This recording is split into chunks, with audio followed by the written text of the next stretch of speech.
I am Rainer Schulte, the director of the Translation Center at the University of Texas at Dallas, and the editor of Translation Review, which opened its first pages in 1978. Today I would like to talk about a poet whom I have known and has influenced the poetry both nationally and internationally for the last 50 years. His name is Yves Bonnefoy. I'm very glad that Yves Bonnefoy came into the picture because he understood during the last 50 years to give a different kind of shape and direction and aesthetics to the creation, the reading, and the future of poetry. He is, among other things, a very close connection to the movement that was initiated by Baudelaire, Mallarmé, and especially Rimbaud. What is so important and perhaps innovative of these poets that they realized we have to get away from thinking that poetry is rational. It doesn't make sense to say that you can reduce a poet to one meaning. What you need to find out is how a poem comes to be, and especially Mallarmé and Rimbaud, maybe even more so, in his poem Voyelle, indicated that it's not the subject matter that counts in the making of the poetry, but it is how you begin to understand the interaction of words. The word becomes the forward guiding principle. And it's interesting that one of the collections that Yves Bonnefoy created is Pierre écrite, written in stone or of stone. What it means is the word becomes to live in the stone, and therefore it has its own existence. There is a whole series of poems called Pierre, which is stone, and so I have taken just one poem called Une pierre, which means a stone, une pierre. And the original reads, Il désirait sans connaître, il a péri sans savoir. Arbre, fumée, toute ligne de vent et de réception furent son gîte. Infiniment, il n'a étreint que sa mort. The corresponding English is a stone. He desired without knowing, he perished without having. Trees, smoke, trails, wind lines, and lines of deception, these were his home. Again and again he embraced, but only his death. A first reading of these poems obviously makes it not easy to say what does the poem mean. And we really should get away from that whole notion that we've immediately asked the question of what does a poem mean, what does a text mean. There is no such thing as the definitive meaning to a text, and there is no such thing as the definitive translation of a text. We are aware that continuously pieces have to be retranslated.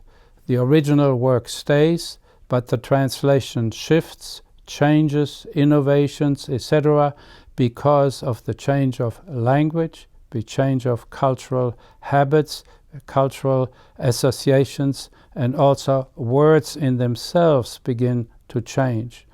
This is very clearly associated when Rimbaud wrote voyelle, vowels, that each vowel has its own life.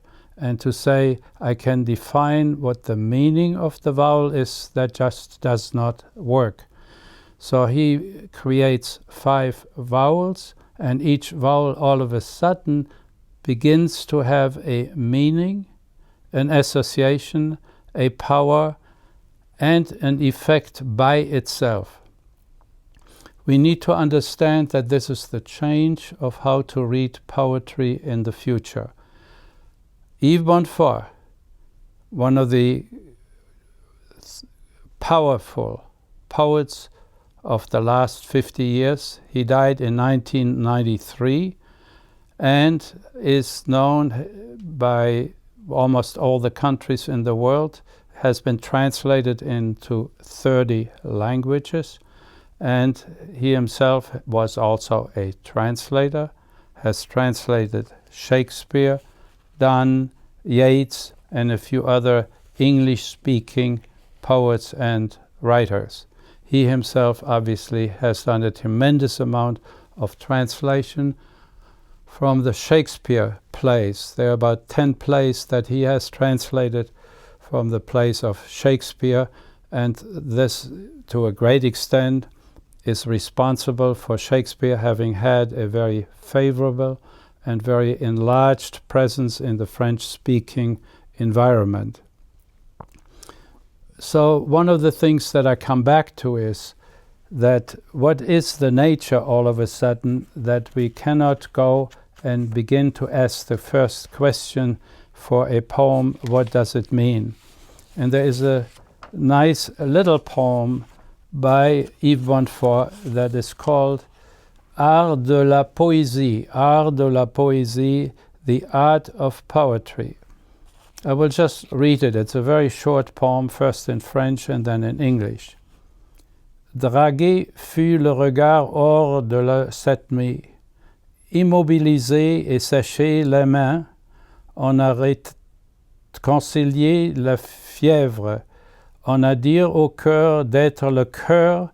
Il y avait un démon dans ses veines qui s'est enfui en criant. Il y avait dans la bouche une voix morne, cinglante, qui a été la levée et appétée.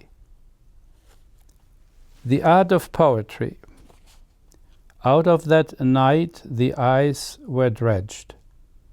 The hands dried up, immobilized. The fever was reconciled. The heart was told to be the heart. There was a demon in those veins who fled weeping. In the mouth there was a cheerless, bleeding voice which has been bathed and restored. When we first hear these words, it is very difficult to connect them to an immediate development of a meaning that might be in the poem itself and that can be derived of the poem by itself. What we're having to learn to understand the poetry that was written after Baudelaire, Rimbaud, and Mallarmé, that is being revived in Yves Bonnefoy, is the associations, the feeling, the sound that comes from words, and the associations that words chosen by the poet being relevant and exciting within the same thought process. That's why we have in Yves Bonnefoy, we have a continuous concern with the poem and the stone. What does that mean? You have to find words that can be fixed in themselves and that can live within themselves, and in this case he wants to place them into an environment where they cannot be endangered, where they cannot be changed, but all they have is the power of their own associations and the power of the word that creates that association. So the thinking of the reader who wants to enter the poetry of Yves Bonnefoy after Baudelaire and Rimbaud and Mallarmé is to see that we train our minds to reconstruct the associations that each word creates and how it relates to the associations of other words that the poet has chosen. So when you look at the pierre écrite, the stone, then you can reconstruct the poem by finding what other hard words are in the poem that begin to create the atmosphere. And here is a very important word that we have to keep in mind, We are now interested in recreating the atmosphere of the word, the atmosphere that then creates the atmosphere of the poem.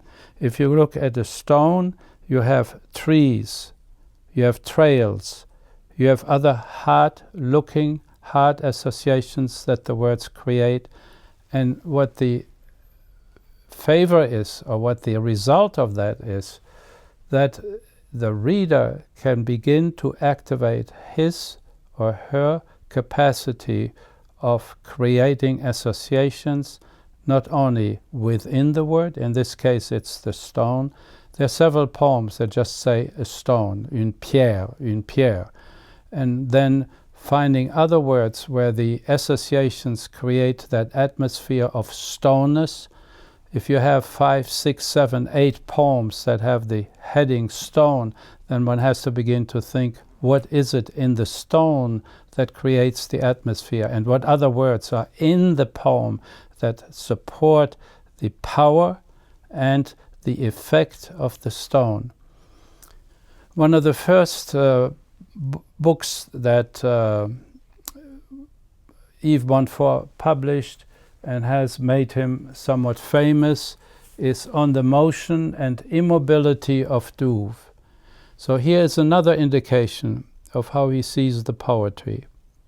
The poem is there not to describe, but the poem is there to create a motion in the imagination of the reader.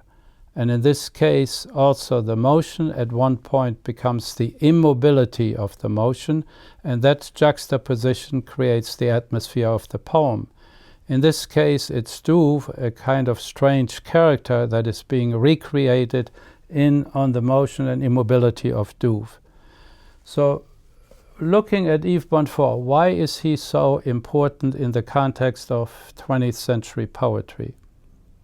First, one has to say that he understood that the continuation of the Romantic tradition, where everything is anchored in the movement and the clarification and the definition of a meaning that the poem has, and now he is asking to the reader to become very active in his or her imagination, because these poems require more of an intensity of walking through the line, of walking through the individual poem, and it is the character of the associations of the poem and not the meaning necessarily immediately of the poem that makes the backbone, creates the atmosphere of the poem. And so a good study for recreating the importance of Yves Bonnefoy would be simply to go into his poetry and see what kind of words and images he has created, he has invented, and what is the nature and the atmosphere of these words, so that his poetry becomes a sound and an atmosphere in itself that makes it possible for the reader to live through the poem, to experience the poem, not immediately or at all ask the question, what does it mean? What the poetry does is to transfer the reader into the experience, the movement, and the atmosphere of the poem, which then becomes an active result in the imagination of the poem and is not being reduced to something that you can define. It's the movement of the poem that is closely related also to what the music tried to do in Schönberg and Charles Ives, where all of a sudden you cannot sing the melody, you have to experience the sound of the music, and especially the dissonant, and that's an important word, the dissonant sound of the music. And the poetry of Yves Bonnefoy is also characterized by a dissonant sound that requires me, the reader, to become involved in the dissonance, and I can create my own solutions and resolutions.